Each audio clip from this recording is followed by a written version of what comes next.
एक गांव की लड़की है जो आज डिलाइटप्रोवा गांव से आज जापान तक पहुंच पाई है। मेरा नाम पूजा है। मैं उत्तर प्रदेश के बाराबंकी जिले के डिलाइटप्रोवा गांव में रहने वाली हूं। सर, मैंने भूसा धूल पृथक्करण यंत्र बनाया था। हमारा छप्पर नुमा घर है। छोटी सी जो डिब्बी जलाई जाती है हम उससे जलाकर पहले पढ़ते थे हम। अब वो छोटी सी जो बैटरी आती है बल्ब जलाकर, अब उससे हम सब लोग पढ़ते हैं। मैम अभी तो पेटेंट हो रहा है। अब ये वहाँ से जब बन के आएगा तो जो हमारे मतलब गांव में ट्रैक्टर चलते हैं, थ्रेशर चलता है, उससे जो हमारे वातावरण में धूल उड़ती थी उससे धूल नहीं उड़ेगी। जो हम लोगों को धूल प्रदूषित करती थी, जिससे खांसी आने लगती थी, सांस लेने में दिक्कत होती थी, उस सब बीमारियों को हमारा वो जो मॉडल मैंने भूसा धूल पृथक्करण यंत्र बनाया उससे सब कुछ हटा दिया जाएगा।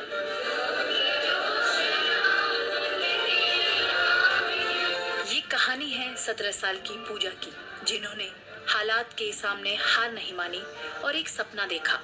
उनका सपना न केवल पूरा हुआ बल्कि उसकी गूंज विदेश तक सुनाई दी। यूपी के बाराबंकी जिले की रहने वाली पूजा जब 8वीं में पढ़ती थी तब उन्होंने अपने स्कूल प्रोजेक्ट में धूल रहित थ्रेसर का मॉडल बनाया।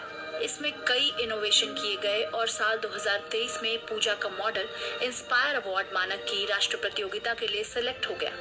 इस प्रतियोगिता में पूरे भारत से 60 प्रतिभागियों को राष्ट्रीय स्तर पर विजयी घोषित किया गया, जिसमें उत्तर प्रदेश से पूजा अकेली थी। अब पूजा के मॉडल को साइंस एंड टेक्नोलॉजी मंत्रालय पेटेंट करा रहा है, लेकिन इस थ्रेसर को बनाने का आइडिया कहाँ से आया? स्कूल में पढ़ते समय पास के खेत में चल रहे थ्रेसर से निकलने वाली धूल हमारे स्कूल में आ रही थी, जिसके कारण हम लोगों को पढ़ने और लिखने में, सांस लेने में दिक्कत हो रही थी। इस बारे में हम सोचने लगे। फिर हमने जाकर राजीव श्रीवास्तव सर से कहा कि सर इसके लिए क्या किया जाए जो इस धूल को रोक सकता है।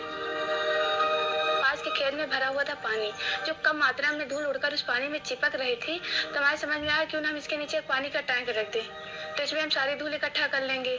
तो उसी वजह से मैंने बनाया। मैं बीच में मैंने जाली लगा दी है, जहाँ थ्रेशर से भूसा निकलता है वो उसी में जुड़ जाएगा।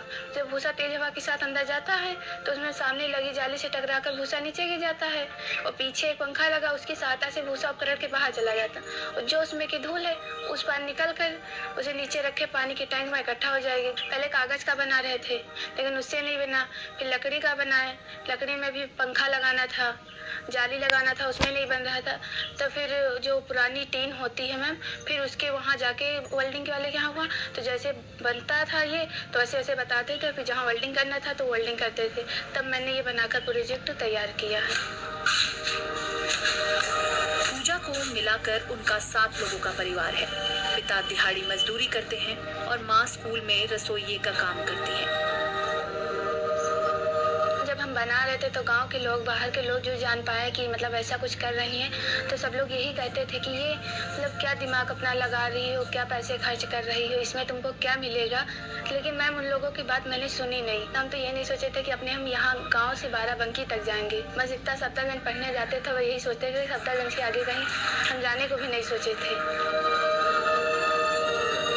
मम्मी पापा हमारे यही बोलते हैं कम है तो क्या हुआ, नहीं खाएंगे, 2 दिन नहीं खाएंगे, 4 दिन नहीं खाएंगे।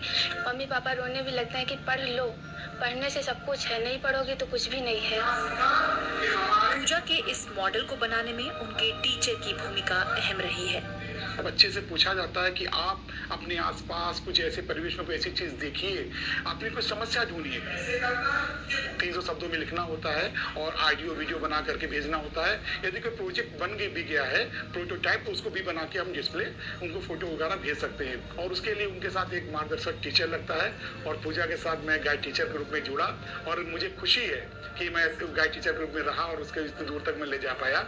ये योजना स्टूडेंट को साइंस और टेक्नोलॉजी के क्षेत्र में प्रोत्साहित करने के लिए लाई गई है, और मॉडल बनाने के लिए विभाग से 10,000 रुपए की राशि मदद के तौर पर दी जाती है। जब हम इसके सार्वभौमिक परिणाम के बारे में चर्चा किए तो वास्तव में इस बच्ची का जो भूसा पृथक्करण मशीन इसने बनाया, उससे अगर देखा जाए कि अगर इससे हम निजात पा लें तो ऐसे बहुत बड़ी आबादी हमारे जो लंग्स की समस्याएं हैं उस बीमारी से निजात पा सकती है। इसी पर अभी भी काम हो रहा है। साल 2006 में इंस्पायर अवार्ड मानक योजना की शुरुआत हुई।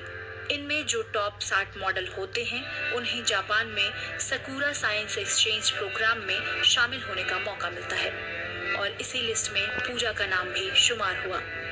प्रेयर हो रही थे, बोले कौन लड़की गई थी जापान, मुझे उसको बाहर निकालिए आप जरा, उसे हम देखना चाहते हैं। और जो हमारे स्कूल के बच्चे हैं सब घर में अपने बताएंगे, पापा मम्मी ये मेरे अभी स्कूल की लड़की है, क्लास की मेरी फ्रेंड है, ये लड़की जापान से वापस आई है।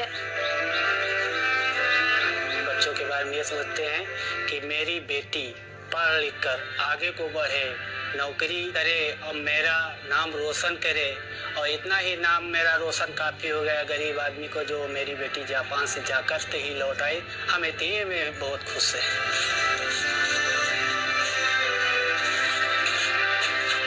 कि हम नहीं पढ़ पाए अपने मायके में, वहाँ भी बहुत गरीब थे, तो हम यही सोच रहे हैं कि अपने पैरन पर पढ़ लिख के खड़ी जाए, जितनी मजबूरी हमें झेलना पड़ा हमारे बच्चों को न झेलना पड़ा। ये एक रोटी सुकून से खाएं, बस हमें खुशी बहुत ज्यादा, हमारी तो बीत है।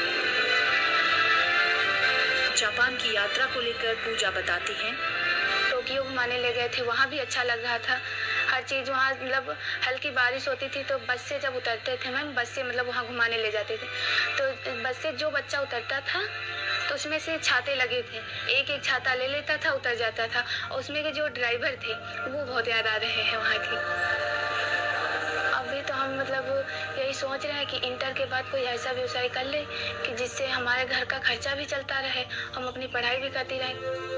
छोटे भाई हैं, पापा अकेले करते रहते हैं, तो उसमें थोड़ा बहुत नहीं तो 1500 का तो हम भी मदद कर सके। यही सोचते कि कुछ हम बड़ा बन जाएं कि जिससे मतलब गांव के लोग जो हंसने वाले हैं, जो हर तरह की बातें हम लोगों को कहते रहते, उनको हम कुछ दिखा सके, ऐसा कुछ मुझे बनना है।